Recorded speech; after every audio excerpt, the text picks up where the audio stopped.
राज्यों के अंदर चुनाव है और चारों राज्यों के चुनाव में जिस तरीके से आप देखिए कि पंजाब के अंदर और तमाम जगहों पर जब इमरजेंसी फिल्म को लेकर के जिस तरीके से लगातार प्रदर्शन हो रहे हैं, बाइकॉट की मांग चल रही है, यहाँ तक कि कंगना रनौत के ऊपर कार्यवाही की भी मांग कर रहे हैं क्योंकि सिख समुदाय को लेकर के जिस तरीके की जो फिल्म के अंदर जो दिखाया गया है, हालांकि फिल्म अभी रिलीज़ नहीं हो रही है, जो अभी ये बताया जा रहा है कि फिल्म को पता नहीं लाइसेंस नहीं मिला है या जिस भी वजह से अभी फिल्म पर रोक है फिलहाल।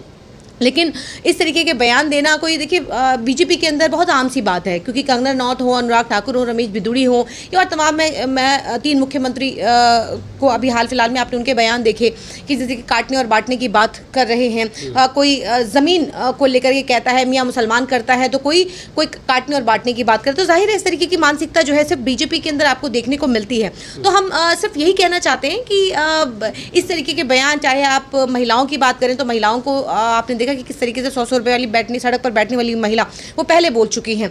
देखिए खुद के किरदार की अगर हम बात करें तो इनका खुद का किरदार हम सब जानते हैं, जिस तरीके की अदाकारा है, जिस तरीके का इनका अगर आप लाइफस्टाइल देखें या फिर इनकी निजी ज़िंदगी को अगर हम देखें तो हम सब जानते हैं कि निजी ज़िंदगी इनकी कैसी और क्या है। तमाम इंटरव्यूज़ और तमाम जो इनके कमेंट्स जो हैं वो तमाम सोशल मीडिया पर हैं। आपने देखा कि पिछले दिनों किस तरीके से इन्होंने अपनी निजी ज़िंदगी को लेकर के इंटरव्यू दिया था और कहा था कि घर से किस तरीके से भाग गई, ड्रग्स लेती थी और एडिक्ट थी और फिर उसके बाद ये राहुल गांधी जी के ऊपर ये सवाल खड़े कर देती हैं, टेस्ट कराने की बात करती हैं। आपको झांसी की रानी कहती हैं लेकिन झांसी की रानी जैसी एक भी खूबी उनके अंदर नहीं है। झांसी की रानी ऐसी तो नहीं थी कम से कम जिसको 2014 के अंदर आज़ादी मिली हो और 2014 के अंदर से पहले तो वो गुलाम ही थी। तो जाहिर है वो देश के लिए कुछ करने निकलती तो देश के लिए कुर्बानी देती, देश के लिए ऐसा कुछ करती जिस तरीके से RSS का कोई योगदान देश की आज़ादी के अंदर नहीं है, इसी तरीके से इनका भी कोई योगदान सांसद बनने के बाद भी आप देखिए कि कहीं पर जिस तरीके से हमने देखा कि हिमाचल प्रदेश के अंदर जब आपदा आई तो ये लापता रही और उसके बाद जब लोगों ने लिखना और बोलना शुरू किया तो ये गई और मुलाकात की, लेकिन उसके बाद फिर से गायब हो गई। तो जाहिर है लोगों के लिए लोकप्रिय तो है क्योंकि डिस्ट्रिक्ट से जीती है। देखिए आप स्मृति ईरानी आपको याद होंगी, स्मृति ईरानी भी अमेठी से जीती थी और उसके बाद उनका क्या हश्र हुआ। जाहिर है ऐसे लोग जिनका कोई एजेंडा नहीं है पब्लिक के लिए और ख़ास करके जो जिस क्षेत्र से ये आती हैं उस क्षेत्र के लिए इन्होंने साफ कहा, इन्होंने इनकी चुनावी भाषण उठा के देख लीजिए, उनके इंटरव्यूज़ उठा के देख लीजिए, उन्होंने कहा कि मेरा कोई एजेंडा नहीं है, हमारा एजेंडा सिर्फ एक ही है कि प्रधानमंत्री जी के पीछे पीछे उनकी सेना बनकर चलना है। तो क्षेत्रवासियों की आवाज़ कभी उठाते हुए आपने इन्हें नहीं देखा होगा कि 10 साल के अंदर भी बहुत कुछ बदलाव आया है, बहुत कुछ चेंज आया है। तो फिर वो ये क्यों कहती हैं? अभी इंटरव्यू के अंदर उन्होंने ही कहा कि आज जिस तरीके से जो चीन और अमेरिका जैसी ताकतें देश को तोड़ने की कोशिश कर रही हैं तो जाहिर यशस्वी प्रधानमंत्री हैं, आपके यशस्वी प्रधानमंत्री जी इस तरीके से देश को कैसे तोड़ रही हैं, यानी कि देश कमजोर हाथों में है। कांग्रेस को दिक्कत क्या है अगर इमरजेंसी मूवी? नहीं, हमें कोई दिक्कत नहीं है। आप देखिए इससे पहले कितनी फिल्में आई हैं।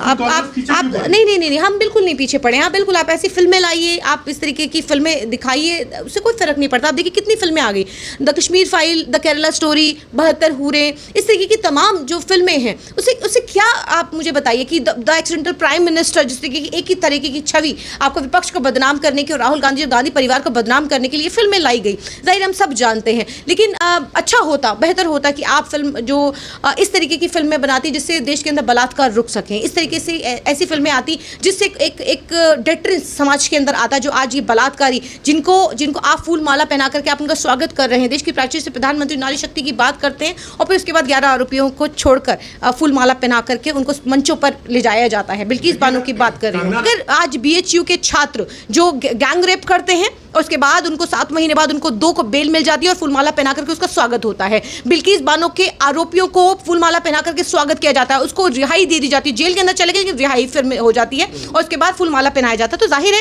इस तरीके की जो मानसिकता है, कंगना रनौत हो या तमाम और जो सांसद हो, आप रमेश बिदूड़ी हम कैसे भूल सकते हैं, किस तरीके से बड़ी संसद के अंदर कैसे शब्दों के साथ दानिश अली के बारे में जो उन्होंने शब्द बोले बेहद शर्मनाक है। तो ऐसी मानसिकता कहाँ पनप रही है? एक ही जगह संरक्षण कहाँ मिल रहा है? उनको ये कहा जा रहा है आप जाइए और समाज के अंदर इस तरीके की नफरत परोसिए। और इस नफरत परोसने को लेकर के आज सभी एक लाइन में लग गए हैं, एक होड़ लगी हुई है कि मैं कितना ज़्यादा।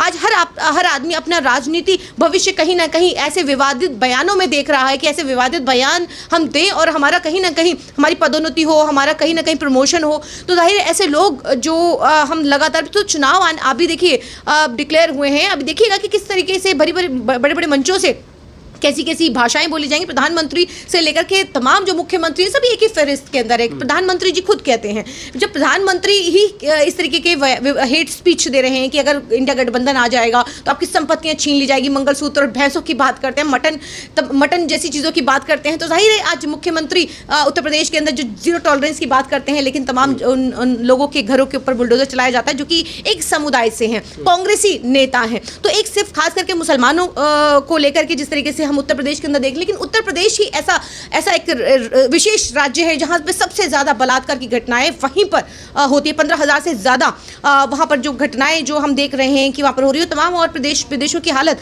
फिर भी बेहतर है, लेकिन आज अगर हम उत्तर प्रदेश की बात करें जहाँ पे जीरो टॉलरेंस की बात होती है, बुलडोजर न्याय होता है, वहाँ की हालत बद से बदतर है। तो एक आखिरी सवाल है कि कंगना रनावत ने कहा कि जो गैंग रेप होते थे उसकी फुटेज हमारे पास मौजूद है। देखिए वो कितना क्या कह रही है क्या नहीं कह रही है, देखिए पुलिस आपकी, तमाम सरकारी संस्थाएं आपके पास, ईडी सीबीआई आपके पास है, हर चीज़ तो आपके पास है। तो आप किस चीज़ का इंतजार कर रही थी, आप किस चीज़ का वेट कर रही थी? आप देती ना पुलिस को, आप देती जहाँ पर गैंग रेप हो रहा है, आप मोबाइल के अंदर वो वीडियो लेकर घूम रही हैं।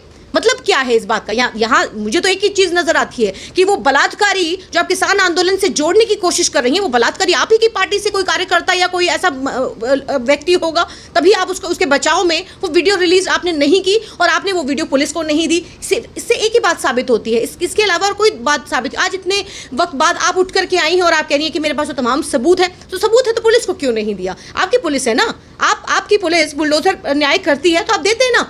लेकिन इस तरीके के बयान देना सार्वजनिक मंचों से, मुझे लगता है ये सार्वजनिक जो जिम्मेदारी है उसके लायक भी नहीं है, क्योंकि इनका मानसिक संतुलन मुझे लगता है कि कहीं ना कहीं ठीक नहीं है। उनसे जब अब वो ये बात कह रही हैं तो सार्वजनिक करती, पुलिस को देती, क्यों उसके बचाव में इतने वक्त तक रही? कोई कुछ उससे लेन देन करना था, अब लेन देन हो गया, मतलब निकल गया, और फिर उसके बाद अब वो कह रही है कि मेरे पास, अगर उनके पास है तो मैं नहीं मानती उनके पास ऐसा कुछ वीडियो है। अगर वो ऐसा कह रही है, नहीं वो कह रहे, वो उन्होंने कहा, लेकिन मैं फिर से कह रही हूँ कि अगर उनके पास होता तो वो देती। अगर वो एक सच्ची देशभक्त अपने आप को कहती हैं तो क्यों नहीं उनको जो गैंग रेप हमारी बहन बेटियों के साथ, जिसको लेकर के हम इतना सजग और जिस तरीके से हम लोग ये हर मुद्दे को लेकर के आवाज़ उठाते हैं, आप क्यों चुप रही? आप एक महिला हैं, आपको शर्म आनी चाहिए कि उस व्यक्ति को बचाते हुए आपको शर्म आनी चाहिए। हमारी बहन बेटियों के साथ अगर ऐसा हो रहा है, ऐसा अगर हुआ है जो कि आप कह रही हैं, जिसका यकीन नहीं किया जा सकता, लेकिन फिर भी हम इस बात को माने, तो आप कर क्या रही थी? आपने पुलिस को ये सारी जानकारी, ये सारे फुटेज आपने पुलिस को क्यों नहीं दिए? आप बचाने की कोशिश कर रही थी। आप एडवोकेट हैं, तो अगर इस तरीके से बचाने की कोशिश करें तो उन पर किस तरह की कार्रवाई होगी? देखिए बिल्कुल, देखिए पहले तो ये इस बात की जांच हो कि ऐसा जो वो बयान दे रही हैं वो सही भी है या गलत है। इस बात की इसकी तथ्यता कितनी है मुझे नहीं पता, लेकिन क्योंकि उन्होंने कह दिया मेरे पास है, आप पूछिए ना जाकर के, आप भेजिए आप इनको, बल्कि इन पर कार्यवाही होनी चाहिए, जांच होनी चाहिए कि ऐसे वहाँ पर अगर कुछ गैंग रेप्स हो रहे हैं। पहली बात तो ऐसा कुछ इंसिडेंट सामने नहीं आया, लेकिन फिर भी अगर कंगना रनौत के सामने आया, जब हालांकि कंगना रनौत घर पर बैठकर ट्विटर खेल रही थी, जिसको लेकर के उन्होंने किसान आंदोलन के अंदर लगातार किस तरीके से किसानों को आतंकी खालिस्तानी बताया, और उसके बाद इनका ट्विटर ब्लॉक कर दिया गया था। और उसके बाद जब ट्विटर ब्लॉक हो गया तो ऐसे कौन से सोर्सेस थे, क्योंकि ये तो किसान आंदोलन में गई ही नहीं और ना ही ये उसका हिस्सा थी, तो फिर किसने इनको खास करके इन्हीं को वो तमाम वीडियोस और वो तमाम सबूत दिए? तो देखिए